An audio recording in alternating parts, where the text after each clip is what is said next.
देवताओं की योजना के अनुसार श्री हरि विष्णु महारानी कौशल्या के गर्भ में पलने लगे। परंतु धरती लोक में श्री विष्णु अकेले नहीं आए।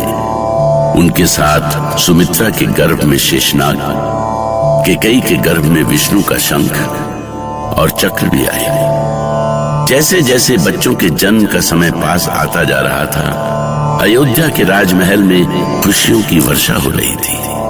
महाराजा दशरथ दिन रात राजमहल में बच्चों की किलकारियों की कल्पना में डूबे रहते थे। माता कौशल्या को स्वप्न में भी यही लगता था कि साक्षात श्री विष्णु उनके पुत्र के रूप में उनसे बातें कर रहे हैं। मैं आ रहा हूं माते, आपके पुत्र के रूप में मैं आ रहा हूं। मैं भी जाने कब से तुम्हारी राह देख रही हूँ पुत्र, शीघ्र आओ। महारानी कौशल्या, महारानी कौशल्या, क्या? किसे बुला रही हैं? कुछ सोच रही हैं आप? क्या आपको नींद नहीं आ रही है? हाँ, शायद मैं स्वप्न ही देख रही थी महाराज। ऐसा लगा जैसे सुंदर सलोने श्री हरि बालक रूप में मुझे पुकार रहे हैं।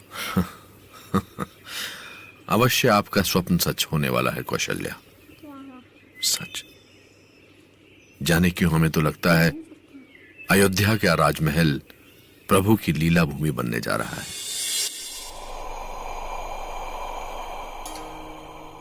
नारायण नारायण, प्रणाम स्वीकार करें परमपिता। बड़े प्रसन्न हो पुत्र नारद। कोई विशेष सूचना है? आपसे क्या छिपा है परमपिता, आप तो सब कुछ जानते हैं। अयोध्या की राजमहल में हरि विष्णु के अवतार रूप की अधीरता से प्रतीक्षा हो रही है।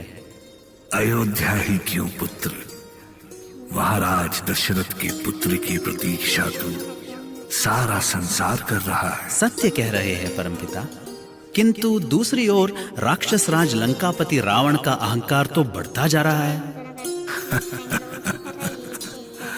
पुत्र नारद, लंकेश रावण जो भी कह रहा है उसमें उसका भय ही छिपा है, जबकि सत्य तो ये है कि मुझे राम के रूप में असुरों, दानवों और दैत्यों के विनाश की आहट मिल रही है। तो राम के आने में देर क्यों है परमपिता? अब और देर नहीं पुत्र, वो देखो सारे संसार की प्रतीक्षा समाप्त हुई। माता कौशल्या और सारे संसार की प्रतीक्षा समाप्त हुई। प्रभु के जन्म लेने की वो शुभ घड़ी आ ही गई। हे प्रभु, कैसे दिखते होंगे आप, कैसी होगी आपकी मीठी किलकारी, जिसे सुनने के लिए हमारा मन तरस रहा है। अयोध्या के राजमहल में खुशियों की वर्षा हो रही थी। माता कौशल्या को स्वप्न में भी यही लगता था कि साक्षात श्री विष्णु उनके पुत्र के रूप में उनसे बातें कर रहे हैं। माते, आंखें खोलिए।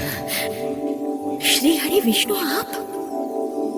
मुझे तो विश्वास ही नहीं हो रहा है कि आप साक्षात मेरे सामने खड़े हैं। विश्वास कीजिए माता, मैं आपके पुत्र के रूप में अवतार लेने के लिए आया हूँ। मैं धन्य हुई प्रभु, मैं धन्य हुई, किंतु मेरी एक विनती है, कृपा करके आप इस विराट रूप को त्याग कर बालक रूप में मेरे पास आए, जिससे मैं आपको अपनी गोद में खिला सकूं। अब तो मैं भी आपका बालक हूँ माँ। आप जो आदेश देंगी मुझे मानना ही होगा। महाराज, महाराज! क्या सूचना है दासी? महाराज की जय हो।